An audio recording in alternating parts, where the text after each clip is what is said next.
Bienvenidas y bienvenidos, estudiantes, a esta sesión. A nombre de todo el equipo de la asignatura de Ciencias Química, les doy cordiales saludos. Seguiremos tratando de desenredar lo que don Radiactivo y Chico Corrosivo han hecho.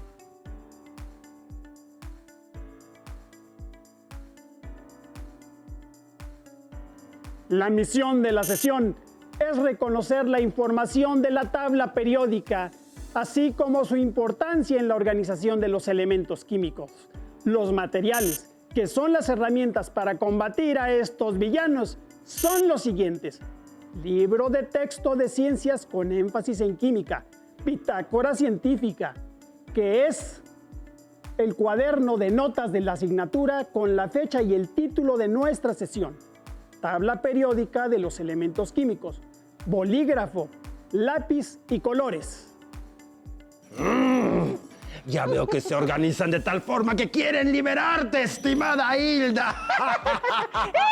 Pero no creo que lo logren aunque traiga tapaboca.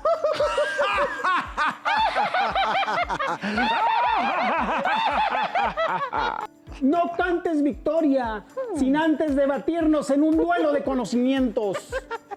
Enviaré a los mejores agentes especialistas en la tabla periódica de los elementos. Tú y tu joven amigo serán los contrincantes al final. Si pierden, nos entregarán a nuestra coordinadora. ¿Aceptas? ¡Acepto! Seré el rotundo ganador. ¡Jefecito! ¿Qué? ¡No la muele! ¡Borré los contenidos y ahora no tenemos ni cómo hacer trampa! ¡Ay! Encontré una cápsula del doctor Plinio Jesús Sosa Fernández. ¿La vemos? Pues yo creo que sí. Necesitamos ganar. Vamos a ver ese video.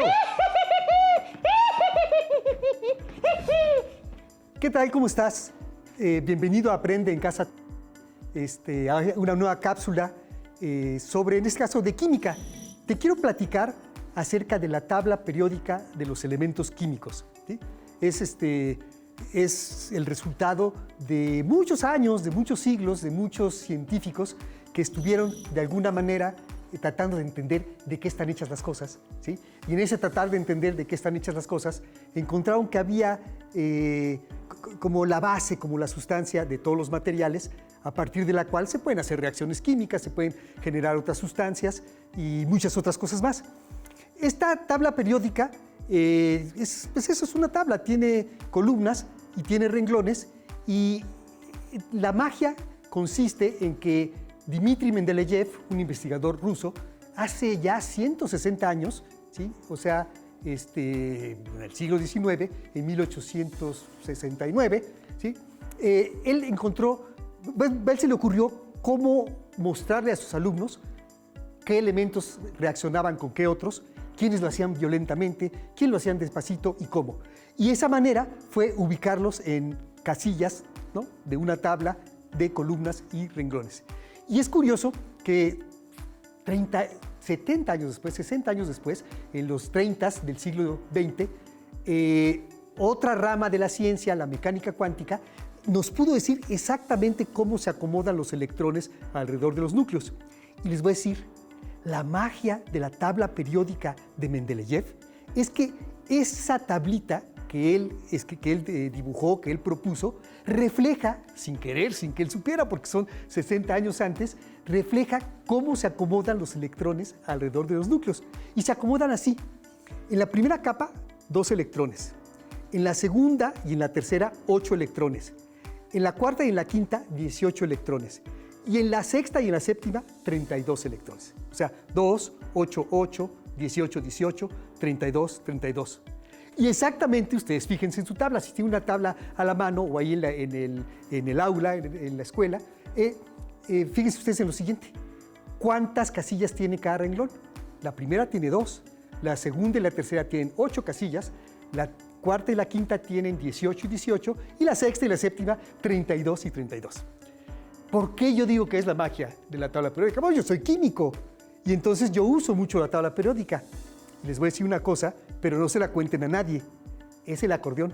Es el acordeón de nosotros, de los químicos. No nos aprendemos nada de memoria los químicos. La tenemos pegada allí en nuestro cubículo y lo que hacemos es que volteamos a ella y vemos dónde está y eso nos dice qué tan reactivo es. Rápidamente, los extremos son muy reactivos. Arriba son muy reactivos, los de abajo son muy reactivos, los de la izquierda son muy reactivos y los de derecha son muy reactivos. Tiene que ver con el tamaño, fundamentalmente con el tamaño.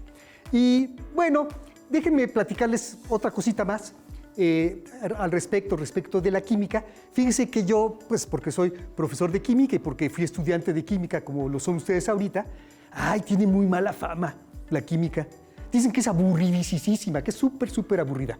Pero bueno, yo pensando en eso, a mí me han invitado a escribir artículos de divulgación para platicar sobre química y yo he tratado de hacer cosas que sean un poco más divertidas, ¿sí? Y entonces sí, hablo de la química fuerte, no le quito verdad, ¿sí? No lo trato de hacer más fácil, es difícil la química, pero les platico un poco más. Entonces yo escribí un libro que se llama La química es puro cuento, ¿sí? Y es así porque en cada uno de los artículos de ese libro, aparte de la química, entremezclada con la química, viene un pequeño cuentito. Siempre empieza con una frase que tiene que ver con unos personajes, con una historia. Se va desarrollando la historia y siempre parte de la historia tiene que ver con lo que se está platicando técnicamente de química. Y al final se concluye siempre con como concluyen los cuentos, ¿no? Una sorpresa, algo cerrado, algo que nadie se imaginaba y eso quizás da un poco de risa o llama un poco la atención. A veces la gente se acuerda más del cuento que de la química, pero bueno. Pero en realidad si tú estás interesado en saber un poco más de química y verla, no en esa forma aburrida de jeroglíficos en el pizarrón, sino pensada y platicada de una manera pues más cercana a lo que es, ¿no? A una disciplina que es bonita y que tiene que ver mucho con nuestra vida cotidiana. Entonces acércate a este libro, se llama La química es puro cuento, soy yo el autor, Plinio Sosa, y espero que eso también te guste y te llame la atención. ¿Sí? Sería todo, te invito a que sigas en Aprende en Casa con otras cápsulas de otras disciplinas, porque todo el conocimiento es importante de todas las áreas, de todas las disciplinas, arte, filosofía, arquitectura, química, medicina, lo que tú quieras. Todo eso puedes aprender en estas cápsulas de Aprende en Casa. Gracias. ¡Ay! ¡Listos! Estamos más puestos que un calcetín. Comencemos antes de que se me vayan las ideas. Vamos. Muy bien, a darle que es mole de olla. Aquí están mis agentes con las mejores habilidades en la tabla periódica de los elementos, Juan David y Miguel Ángel. Comencemos con él, quien vive de los elementos químicos. Adelante, agente Juan David. Claro, soy el profesor Juan David González de Paz.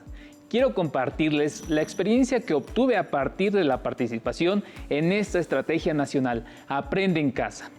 Fue apasionante poder conocer y trabajar con todos los que integran dicha estrategia. Me llevo muchos aprendizajes de cada uno de ellos, y esto es gracias al compromiso, dedicación y amor por lo que hacen. También es por ellos que los profesores pudimos llegar hasta sus casas mediante las transmisiones. Yo soy el profesor Miguel Ángel Torres Mayén. Por medio de este duelo recordaremos los nombres, símbolos y números atómicos de los elementos de la tabla periódica, haciendo uso de actividades lúdicas. Se puede aprender de diversas formas. Una de ellas es jugando. En este espacio les compartimos 2 sugerencias de cómo repasar los elementos químicos de la tabla periódica.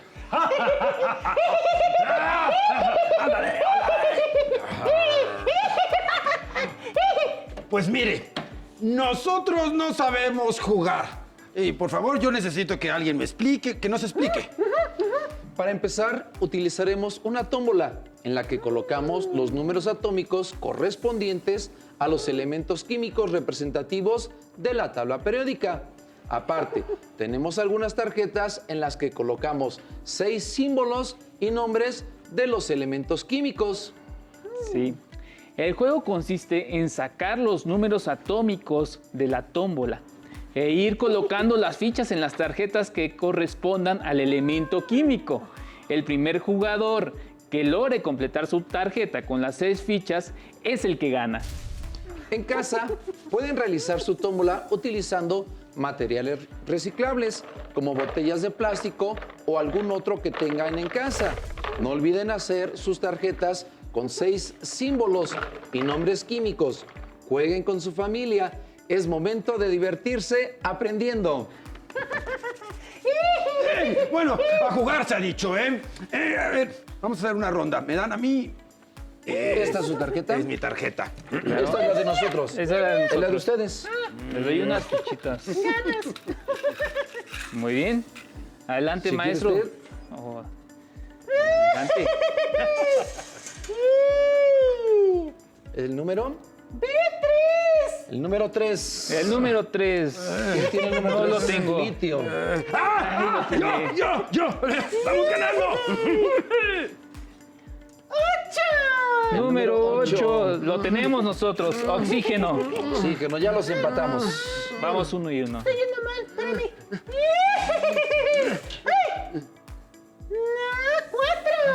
¡4! El número 4. Lo tenemos nosotros también. Ya les ganamos. Berilio. Muy bien. 13. El 13. Lo tenemos aquí. Aluminio. Aluminio.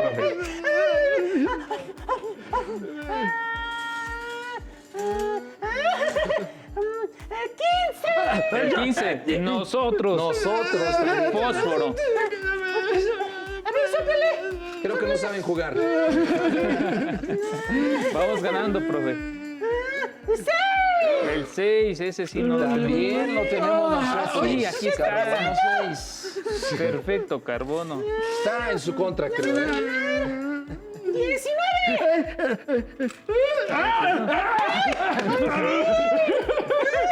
No me estaba espantando. Ay, no se deja. Ahí está. Número 9. El flúor, no lo tenemos. Y 7. 1. 1. ¡Ah, hidrógeno! Hidrógeno. Ahí lo tienes.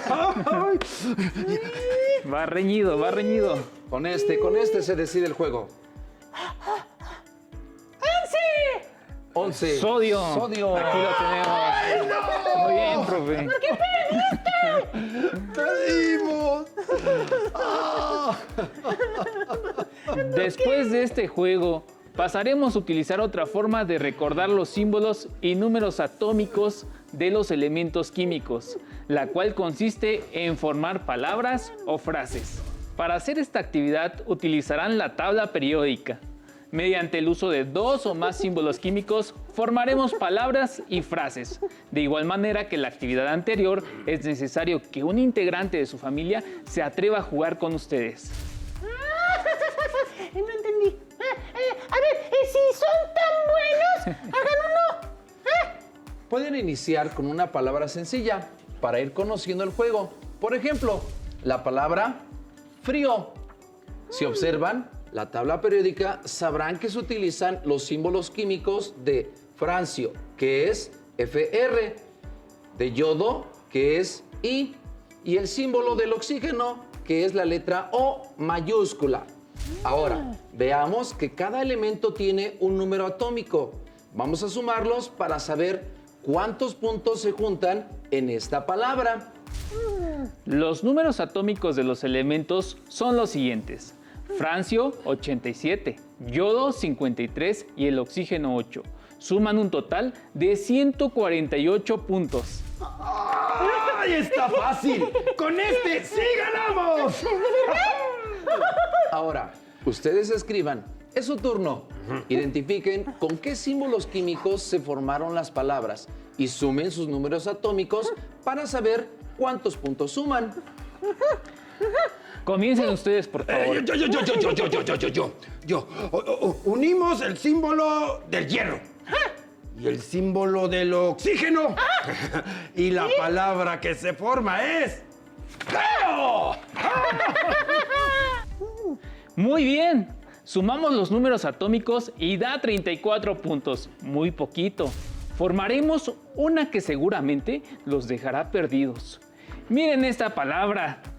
Inteligente. Con 195 puntos. Ganamos. No creo.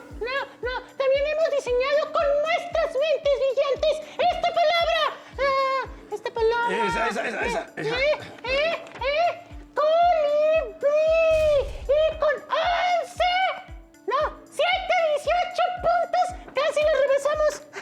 Sí. No tan rápido, muchachitos. Miren, esta palabra, participa, tiene 205 puntos. Con ello, seguimos a la delantera.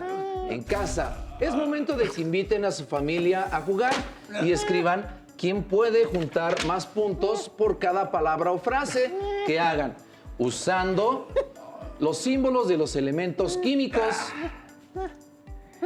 Les damos un ejemplo de una frase. Eres un genio. Gracias. Este nos da un total de 334 puntos, sumando sus números atómicos. Recuerden que el jugador que más puntos tenga es el que gana. Para esta frase usamos los símbolos de los siguientes elementos: herbio, einstenio, uranio, nitrógeno, germanio, níquel y oxígeno. Empleen este tipo de actividades y notarán que rápidamente aprenderán la mayoría de los símbolos químicos y de paso recordarán su posición en la tabla periódica, además de su número atómico. Claro, porque al jugar están revisando la tabla periódica de los elementos e identifican propiedades de los elementos como la posición que ocupan en la tabla periódica, el número atómico y su símbolo, entre otras. Hemos llegado al final de este reto. Sigan aprendiendo en compañía de nuestros compañeros agentes y recuerden que la ciencia es muy divertida. Ha sido para mí un honor haber participado en este proyecto de Aprende en Casa y que me hayan permitido compartir con ustedes momentos de mucho aprendizaje. Finalmente, quiero agradecerles por habernos acompañado en esta aventura a todos ustedes, alumnas, alumnos, padres de familia y compañeros docentes. Reciban un abrazo fraternal a distancia. Don Radioactivo y Chico Corrosivo. Perdieron. Lástima. Nos llevamos a nuestra coordinadora Hilda. Hasta luego. Eso no es justo. Se llevan a amigos de conocimiento en esta caverna de ignorancia y miedo. No estés triste, jefecito.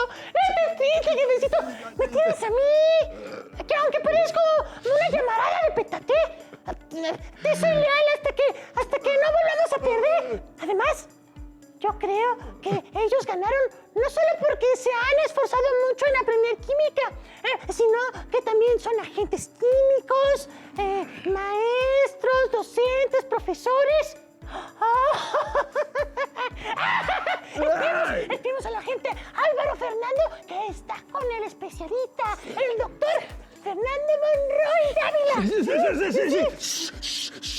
Vamos a verlo. Ven, ocúltate. Nuestro invitado es el doctor Fernando Monroy Ávila. Es doctor en Educación por la Universidad Pedagógica Nacional y actualmente imparte cátedra en la Benemérita Escuela Nacional de Maestros. Es autor del libro Formación Docente y Hermenéutica y Pedagogía para la Formación Humana en una época incierta, así como de múltiples artículos publicados en diversos medios. Muchas gracias, doctor, por aceptar la invitación para nuestra sesión Enredados con la Química. Para iniciar, y sobre todo para contextualizar el tema, ¿podría decirnos brevemente qué es la investigación educativa y cuál es su importancia, sobre todo durante esta emergencia sanitaria? Sí, claro, con mucho gusto. En principio diré que la investigación educativa, tanto en su ámbito didáctico como en su dimensión práctica, representa una oportunidad para someter a escrutinio las reflexiones, los diálogos, las propuestas sobre cada ámbito o proceso o función propios de la práctica docente, también de la formación docente, pero al mismo tiempo constituye un eje sustancial que impulsa y promueve la vida académica en las instituciones escolares. Esto significa que cuando nosotros queremos dar cuenta de nuestra docencia, de sus limitaciones, pero también de sus avances, de sus alcances, pues es precisamente a través de la investigación educativa que podemos hacer, dar a conocer los resultados de nuestra docencia cotidiana en las aulas. En consecuencia, la investigación educativa simboliza un criterio esencial para mantener el diálogo abierto entre aquellos docentes, aquellos actores educativos preocupados por construir una guía para la formación humana, una guía que sea viable para potenciar los procesos pedagógicos y útil para construir una mejor escuela. Una mejor escuela es algo muy importante en estos tiempos difíciles y trágicos de la pandemia. Con la investigación, además, podemos contribuir a buscar alternativas de discusión sobre los efectos de la misma. Quizá con ella también podemos, a través de la investigación educativa, podemos alejarnos de la indiferencia, de la incredulidad, que han sido como muy frecuentes en este tiempo de pandemia. Quizá con la investigación educativa también podemos discutir de manera ética las estrategias operadas para hacerle frente a la pandemia. En fin, a través de la investigación educativa desarrollamos no solamente la comunicación, sino la reflexión, el diálogo, desde cuestiones como la ética, como la solidaridad, como el humanismo, que tanta falta están haciendo en estos tiempos de pandemia. ¿Por qué es importante que los docentes sean también investigadores? Es importante que los docentes sean investigadores o que se formen como investigadores, quizá porque así reflexionen o tengan la capacidad de reflexionar de manera permanente sobre los efectos de su propia práctica docente. Pero fundamentalmente la docencia es una profesión y quizá tenga esta idea de ser una profesión a partir de que es una práctica que se puede investigar a sí misma. Quizá no sucede así en otras prácticas, ¿no? Pero la docencia tiene la responsabilidad de investigarse a sí misma para conocer sus efectos y digamos también para hacer como autoconciencia de cuáles son los puntos a mejorar.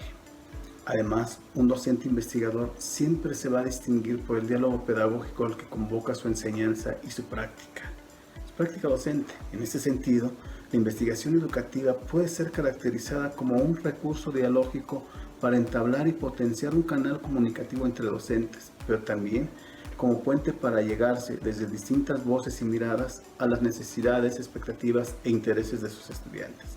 Es decir, que un docente que se forma como investigador, esto le puede dar la oportunidad de acercarse más a sus alumnos, de entenderlos, de comprenderlos y quizás desde esa manera de diseñar una didáctica, una enseñanza más acorde a las necesidades reales de los que viven los estudiantes y no solamente a lo preestablecido, ¿no? Por así decirlo. Coméntenos brevemente, ¿cómo es en general el proceso de una investigación en el ámbito educativo? Sí, muy bien.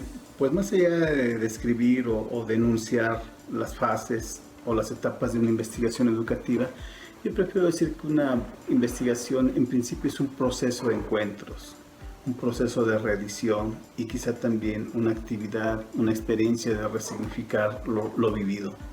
Por lo tanto, una investigación en el ámbito educativo es un camino de ida y vuelta sobre horizontes, sobre experiencias, sobre saberes pedagógicos, lo cual, digamos, requiere de mirar atentamente, de hacer un viaje de retrospectiva hacia lo que nos interesa investigar, pero también a partir de lo que somos, de lo que hacemos, lo que nos identifica como maestros o bien como estudiantes que estamos en ese proceso de formación.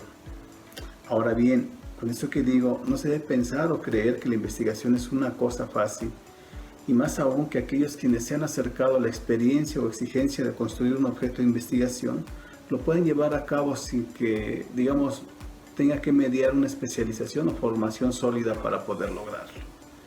En todo caso, la investigación es una tarea seria, es una tarea sistemática, profesional o científica que requiere de ciertas destrezas y ciertas habilidades con las cuales podamos hacer frente a esta construcción de objetos de investigación u objetos de estudio. ¿Cuáles son los beneficios para la educación, pero sobre todo para los estudiantes, que el docente tenga esta formación para la investigación? Los beneficios que la investigación educativa conlleva a la educación pues son numerosos, son amplios y sería difícil enunciarlos, imposible enunciarlos en esta plática, ¿no?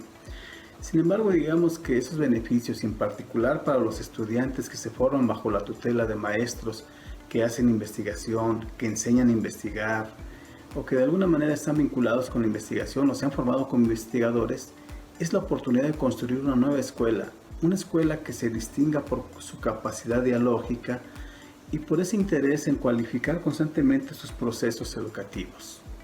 Sus procesos, sus funciones. Digamos, una escuela que busque su transformación constante. En este caso, los docentes que se han formado en la investigación han aprendido que en el proceso mismo de la investigación se requiere actuar siempre con principios éticos, con humanismo, con esos principios que no solamente animan a su propia pedagogía, ¿no?, sino a la escuela, a esa escuela que busca construir un mundo mejor. Y eso es algo muy importante, porque los maestros investigadores trasladan esos principios a su enseñanza diaria en las aulas. Desde esa perspectiva, quizá el beneficio es que los estudiantes que pudieran estar, digamos, relacionados, vinculados con esos maestros investigadores, pudieran contagiarse de ese espíritu crítico, de esa necesidad de pensar como en una escuela diferente, más abierta al diálogo. Eso sería, desde mi punto de vista, algo muy importante en cuanto a los beneficios que aporta la investigación educativa. Finalmente, le agradecería un comentario para nuestros estudiantes de tercero de secundaria, especialmente relacionado con el tema y la importancia que este tiene para la ciencia. Desde luego, me gustaría comentarles, o quisiera comentarles, que es necesario asumir a la investigación como un saber sistemático, profesional o científico. Y en ese sentido, también es necesario comprender que la investigación, no solamente la educativa, sino en general, además de comportar una estructura científica, se transmite prácticamente, lo cual implica establecer de manera clara la diferencia entre explicar la arquitectura de la investigación y enseñar haciendo participar a los estudiantes en las operaciones reales de producción de conocimiento. Esto conlleva quizá que el mismo estudiante se tenga que autorizar para investigar, que no requiera que el otro, ya sea profesor, autoridad o investigadores consolidados, tengan que autorizarlo como investigador. Eso es algo que también está haciendo mucha falta en la escuela actual, que cada estudiante vaya actualizándose como investigador.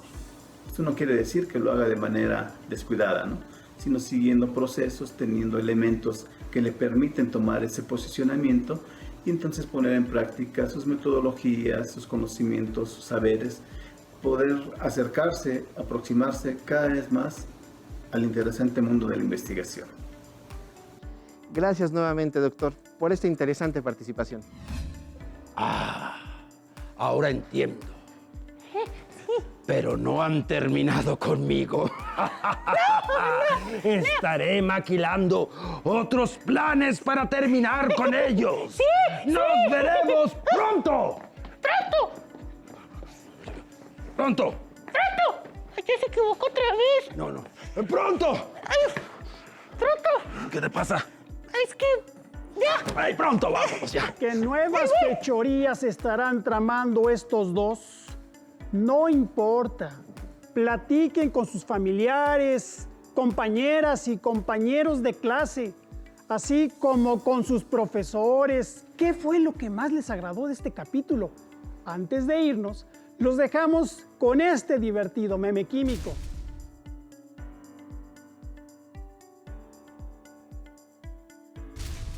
Nos vemos en la siguiente sesión porque esto aún no ha terminado. Hasta la próxima.